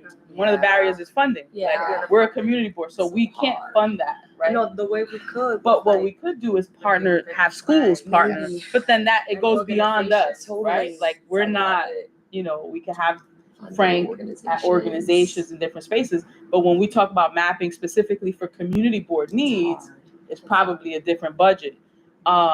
Which, it might be, there might be a way that we could advocate for that, and that, that's great. I'm all about the mapping. I'm all about that. I think it's a great like long-term goal. Like, hey, we should be able to see everything. We should be able to know the spots. I think, but for the sake of like, let's accomplish something by the end of, before the next month. What does that mean? That means that we've maybe it's the fact that we've identified that one issue, right? What is the priority? And then started to delegate who can do what, who can bring what, and what's next from there. I don't know, I'm just I don't know if you guys mentioned it, but having us all vote on based off of what you just mentioned and take on things that are time sensitive as well, because for example, the voting is like ending in 2 weeks. Yeah. And I had a discussion with one of the board members, so I was able to pass out surveys to some of the clients at Fortune Society to get them to see their interest in wanting to vote. I got some yes, some no's, so I was hoping. I know we discussed having like a registration here. I don't know if that's something that you guys still want to do, to have people come by and know that they can register here, or even help them, because not everyone's gonna be from like Community Board 1. So like helping them register online as well. So yeah, I mean, I will say I know Delorney Namorn, who's on another committee. I don't know if you know. I think this Sunday, Democratic Socialists of America is scheduling something. I think here at the food, or like like some partnership at the food pantry. I was just learning about that, but there's a lot. Team AOC has been everywhere, every weekend doing voter registration drives and other things. So that could be a possibility. I can throw that in a WhatsApp chat if members want to join based on their availability. Things are in progress, and it might be just a matter of partnering with other organizations with a tight deadline of the end of the month on voter reg. Yeah. Or we can post our own. I don't know. Well, that's in about 2 weeks, guys. Yeah. It's a lot. I registered 15 Right. people Right. already. Is it a smart I'm goal? having a It's meeting hard. the third Thursday of this month. And I'm planning on taking some cards Oh, with that's the me. same time as ours. And I'm planning on, trying to register more people at that time.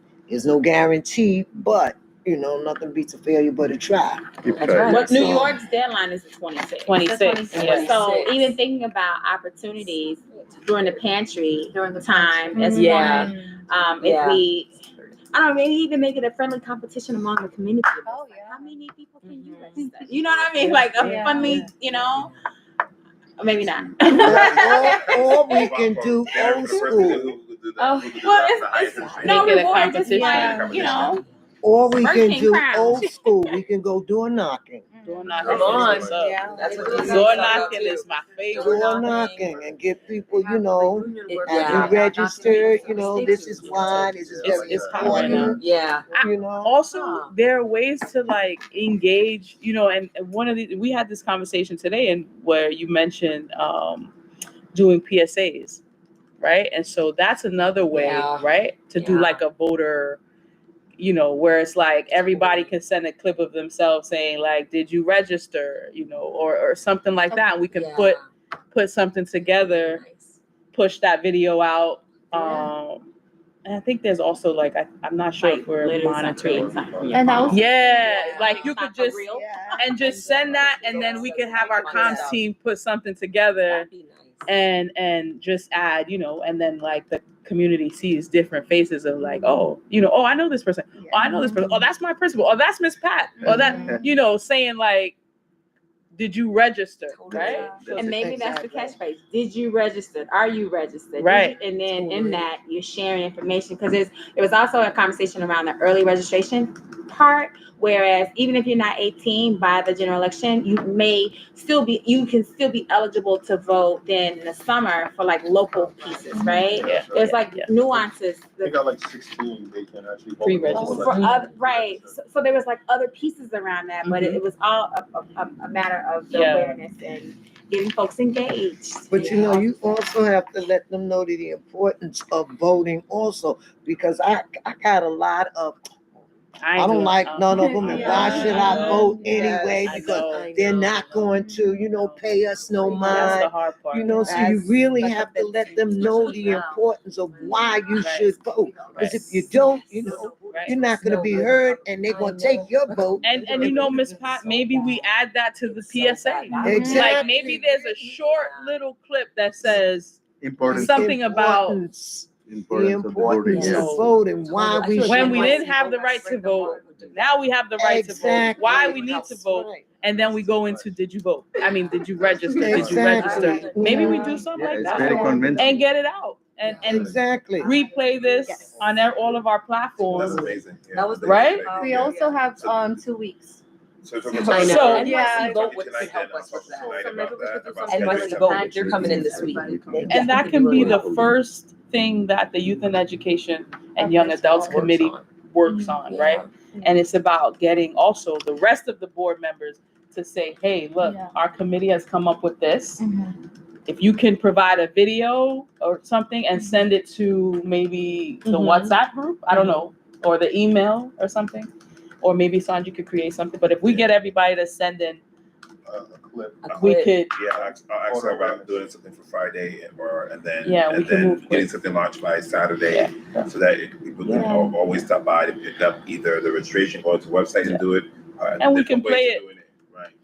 That's good, Uh-oh. letting the There young you go. people That- do it also, because when Yeah. young people see young people, they be saying, oh, Yeah, look How many at them, people they're are likely voting, to we vote? Get can our young too. people. We could, if we know young people, we That's need like a right. waiver though. We need a release. Yeah, well, Yeah, but it if gets they're tricky. 18, you don't. If they're So, 18, right? And that's But if that's they're the thing, younger, that's what his point was around being an artist 18 yeah, years old, yeah, so that you yeah. don't have to give So you gotta make sure that I really like, love that unless pantry they're idea family, though, having we them, get because to a lot of that people pantry. come out during the pantry hours. Oh, pantry. Yeah. We get our young people to say, "Hey, I can't register to vote, but did you? Exactly. So can you vote for me? Can you vote for me?" Oh, that's Yeah. good. Yeah, that's Can you good. vote We're too. talking a lot about that. Right. Those Issue issues based. will impact even Yeah. those that are not voting. People don't see the direct Yeah, correlation. and we can get all that, and maybe we make more than one video. Yeah. Maybe it's like, so I Really think. Various videos. lot of When believable is the due ideas. date for this English, Spanish, video? and Bangladesh. So Yeah. I would say Tomorrow. we can get We can do that. it's really quick to put something together. Yeah. Even if I put it together, like I could work with Sanjay to say, hey, But what we just That's a spoke good on is idea. quick, but 'cause this it's just is a few it's a lines, clip, pictures.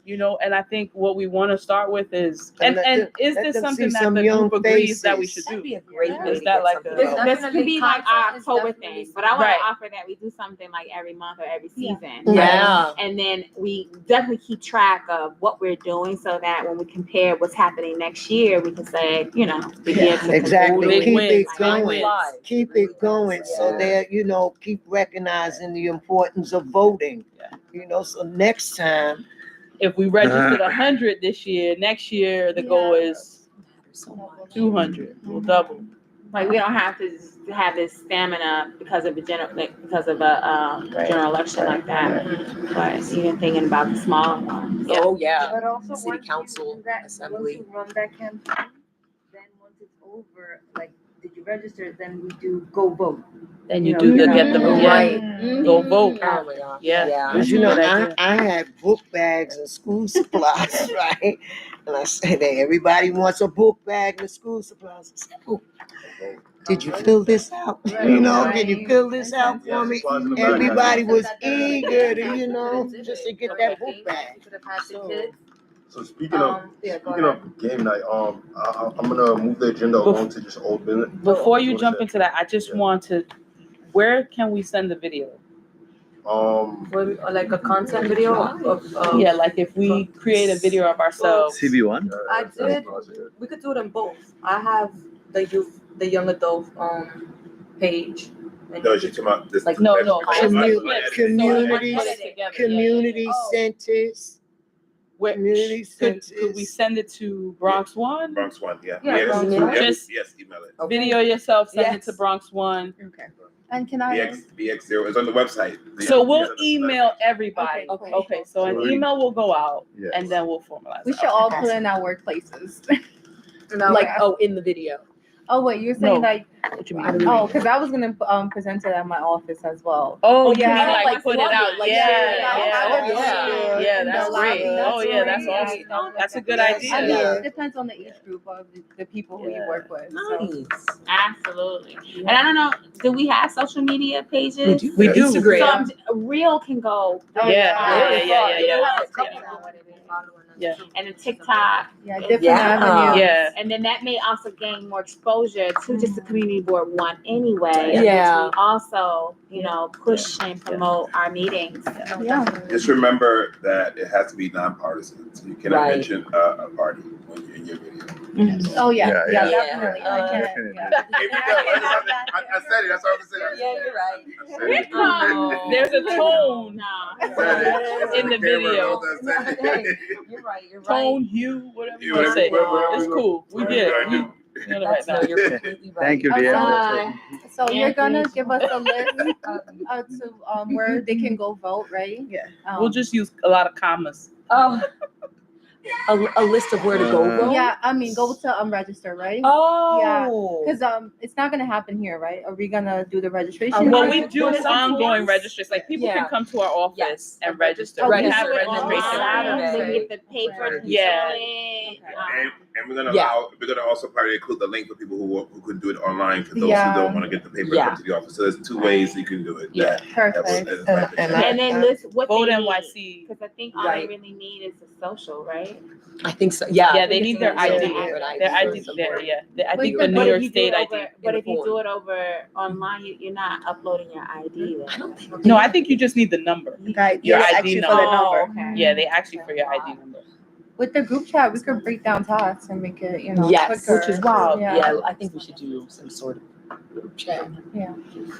There's also a lot of discussion right now about the ballot measures, like Prop 1, ballot measures 2 through 6.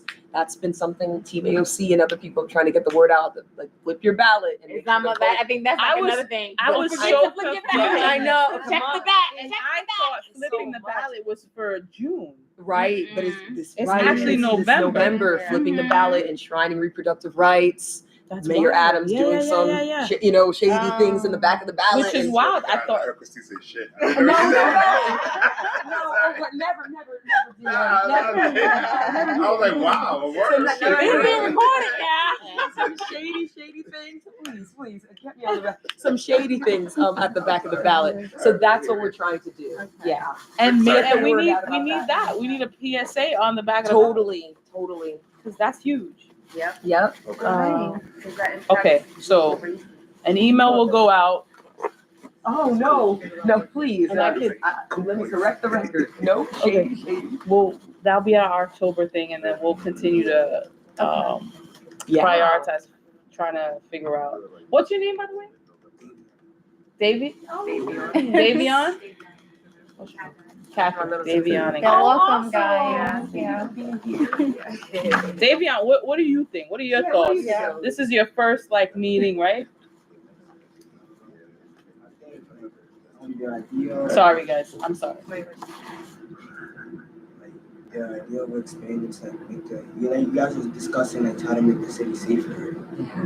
That's Yeah, so I think that's very important because most students they don't really care about they care about their education, but they mostly how do I get to school without in my neighborhood. I'm scared to go outside in my neighborhood because there's a lot of people that are getting killed outside, especially since I'm so young. And a lot of young people are getting recruited to be in gangs before they even get their education straight. So that's all they know when they grow up. So then when they get put into a position where they have to apply a lot of education, they can't because they live in these gang violence. Yeah. And his aunt actually was the reason why I went to the gun violence summit, because my cousin at the age of 17, she was killed by gun violence, and that's actually his aunt. So that's why we went and participated in that. Yeah, thank you for that. Yeah, that was some good feedback. Some good insight. We'll keep that in mind. And then that was I was like 15, and then Catherine is 26. Catherine, what about you? You want to share? Well, I live in the Bronx. I don't live too far. I've been living here my whole life. Yeah. I've seen a lot of changes the past few years, and it's not what I am familiar with. Like, I've been through 3 different situations and just living in my neighborhood. And I take the 2 train by Jackson Avenue. Two. You know, where all the projects. 2 is rough. How it is. It's not as easy. So going to work at 7 o'clock in the morning, I'm always on alert, and I shouldn't feel that way. So the fact that you guys have tried to collaborate this app is kind of interesting. I'm happy that we're doing something about it because it's not getting better. And I do believe everyone should vote because it's serious right now. Are you registered? Yeah. All right. Early register. Are you? How old are you? Oh, next year, pre-registration. Yes. Yeah. Okay. Question: what do you think we can do to enhance the members of our community to come to these meetings and want to join and take part in them? Because we're a small group, but so much can happen when we have numbers. So I'm thinking about how we can expand in terms of people joining this work and rolling up their sleeves with us. Partner. think if you show people they have a voice, they will be able to express it. Because they always think, like some people might think, oh, nobody cares about the Bronx, because like this is like a very dangerous road. But so they might think, why would I even try? But they don't know that they actually have a voice and they can make a change. To change like the fact that this is a very dangerous road, right? They can make a change to the So more speaking for voice, like really voicing, okay. They want to apply their voice more. So. Yeah. Or like coming to schools and talking about the community board. What are some of the platforms you think that you hear, but you think is right now is a place where your voice is heard? What do you think your voice is most heard? Social media. Social media. That's a good idea. Could do a lot with social media. Because stuff You need it spreads really fast. So I actually had a TikTok. And we need a young person to walk around with the TikTok. Yeah. It's like, hey, It's so much work being on social media. Man. it's another job. It's a It's another To be a job. content creator, it is a job. It really is. And So so, how many videos I've had that I want to put So together. if you had an opportunity to intern, like say at the community board to help with the social media campaigns, would you think about doing it? Like if you had time to do it as an activity? Yeah. It's really cool. What high school you go to? I go to AMS too. Where's that? That's math and science. It gives you like Where advanced, where which is where is it? It's inside like Jane Jane Addams. Adams around Tinton. Oh, that's our district, right? Oh, Tintin. That's right back here. Yeah. Right up the block.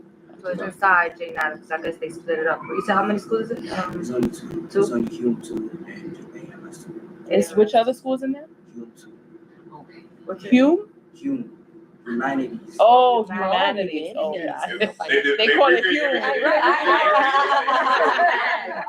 I was like, Hume? I haven't heard of that one. That's a good one.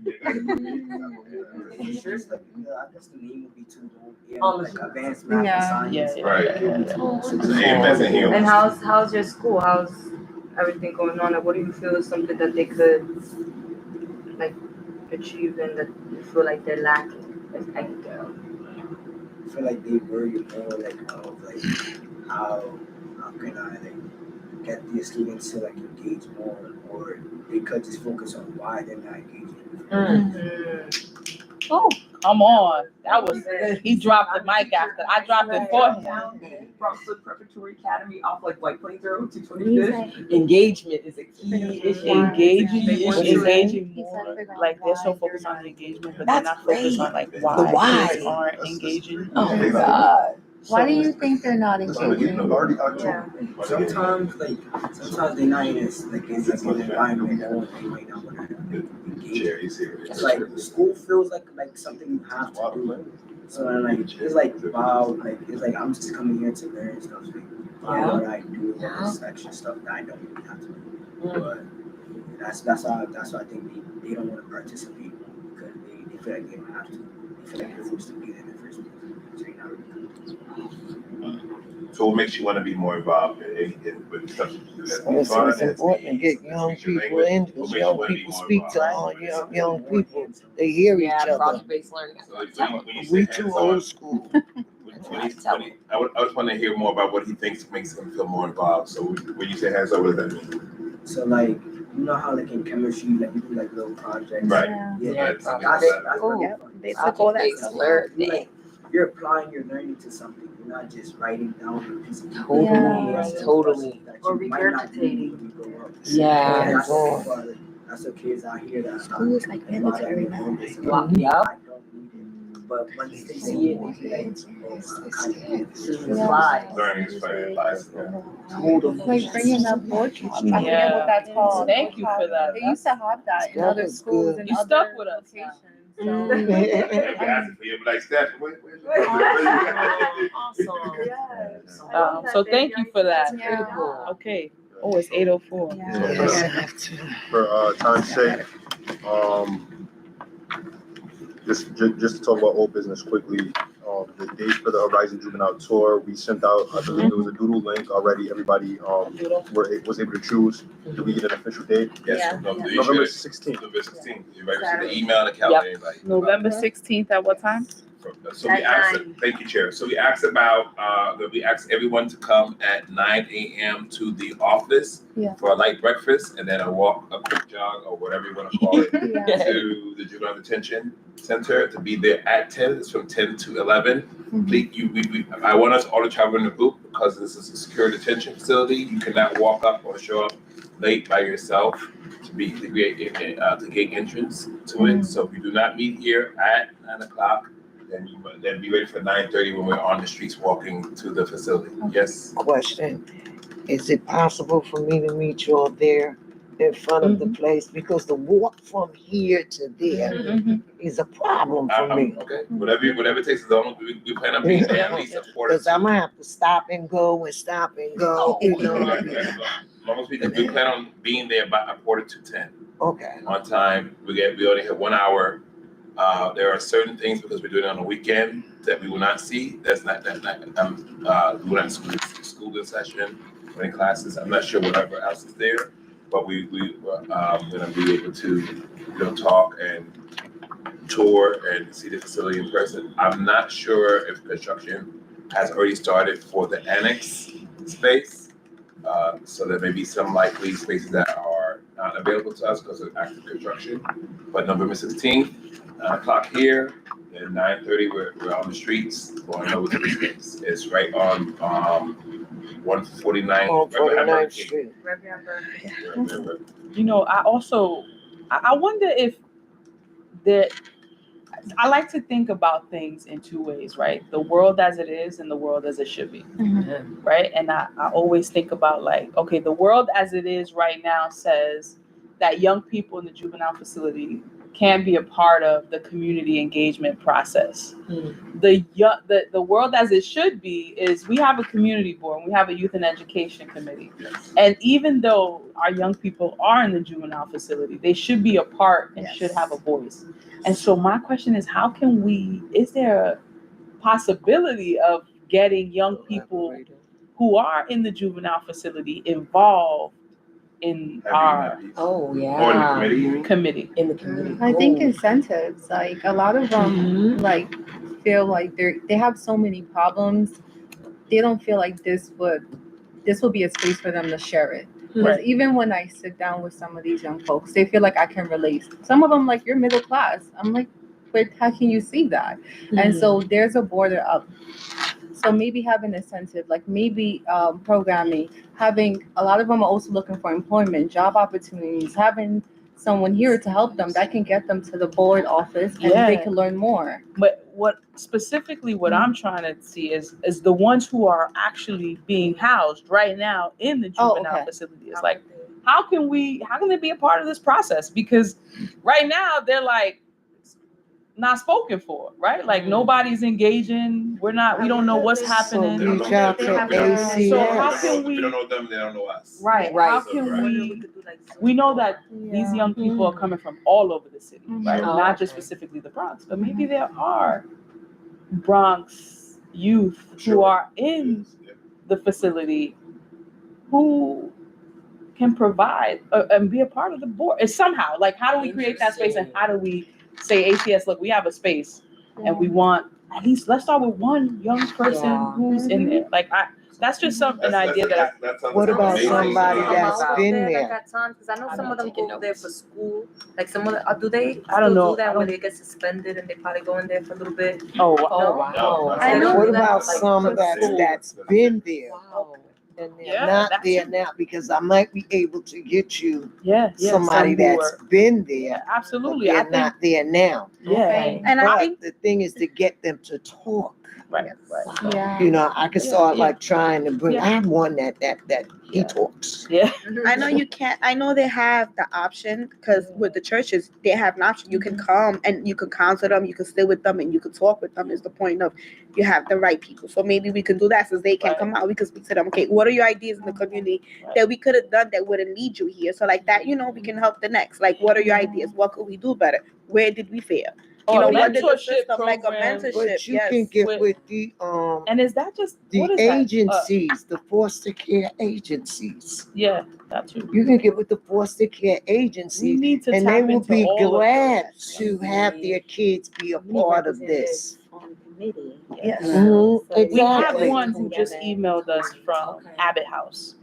So You have JCCA. we have JCCA, which is right there. Exactly. I get what We you're have the saying, Chair. I founding. think that you're saying that young people need to understand that All support young like that, that's in that space while they're there. It's when they come out, there's a space for them to also Right, be that's what we're engaging. concerned about. and Also, back in the but they're process, in right? process. Like, So, I get it, because some people lose the attachment of family, friends, community. They're just in the four walls. And of is the that like a facility. co-ed space? And with the It staff. is. Oh, it is a co-ed. This So to make that is, them that's feel like, which is wild to me because in my mind, it was only male. exactly. Yeah, my mom was that too. So there are females there.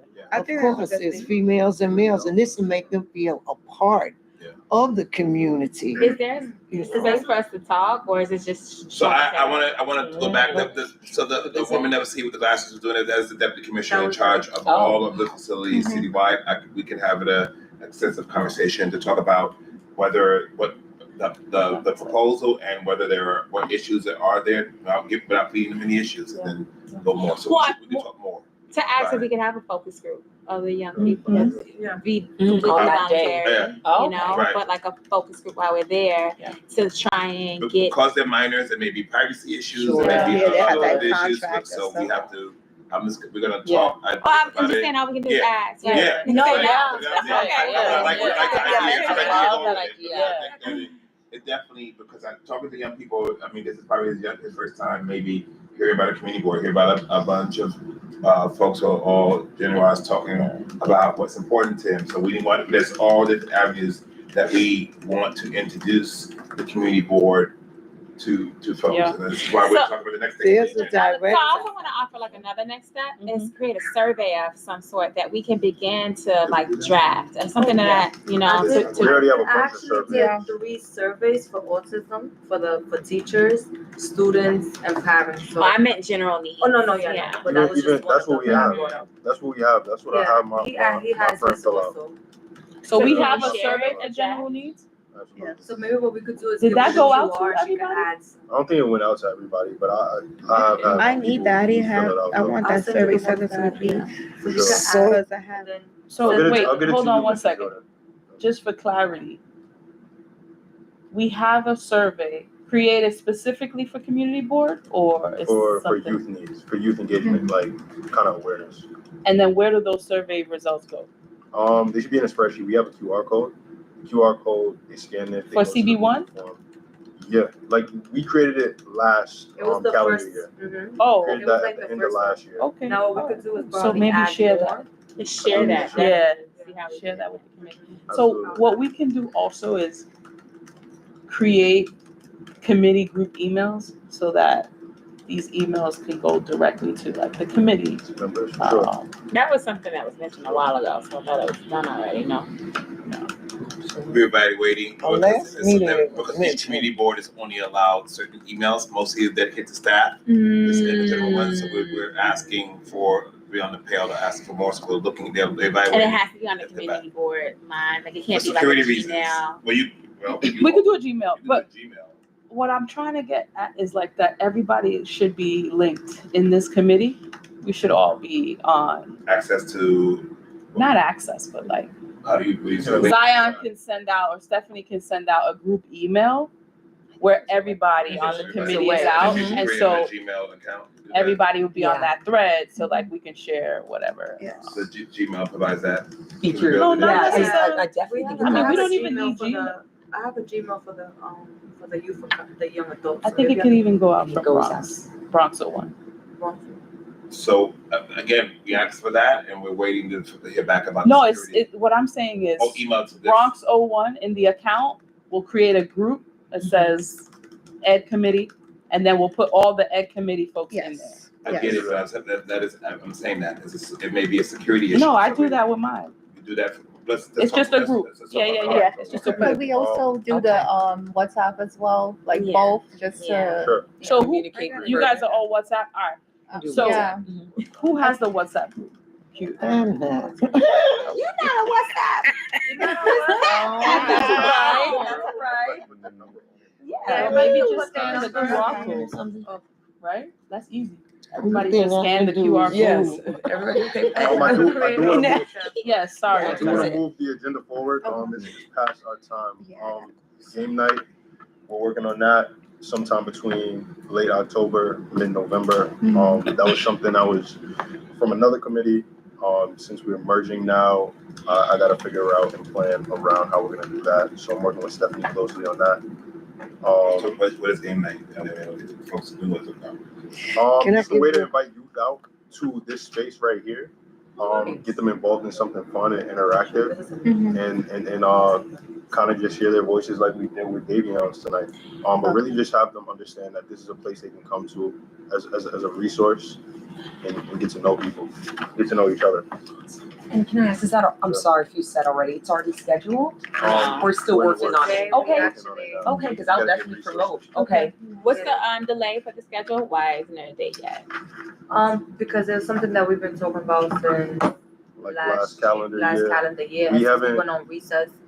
We wasn't able to. I gotta really get out of pin here. that down. Yeah. I'm just Okay. wondering, So we just in gotta terms of just the urgency too, because you're saying late October to mid-November. To mid-November. No, I'm going to scam, but I'm not gonna know what to do. So just that's why. I can help It's you not- if you can get it's, the app. I'm on 2%.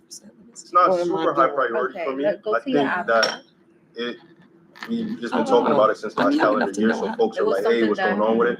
Something to let us know, to let everybody Here we know that go. this is where we are. Got it. We've Okay, never, here we go. again, we're reactivating the Yeah. committee. So Thank we you. want to do like little incentives to invite people to our Yeah, okay. our office, whether it's through game night, whether it's through anything else that we want to do. That we decided on game night. What was the other one that we decided? Was No, it it's game night? game No, it was a game night. Oh, movie night.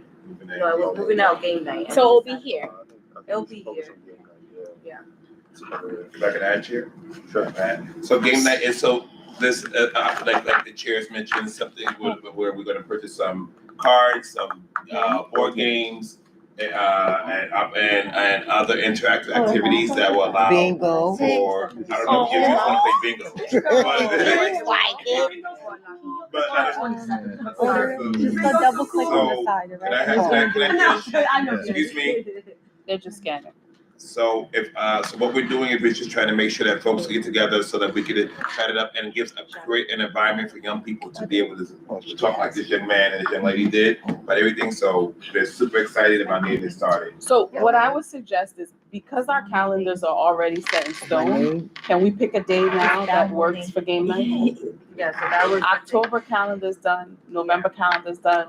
There are only a few days that we have to wiggle. So if we could pick a day.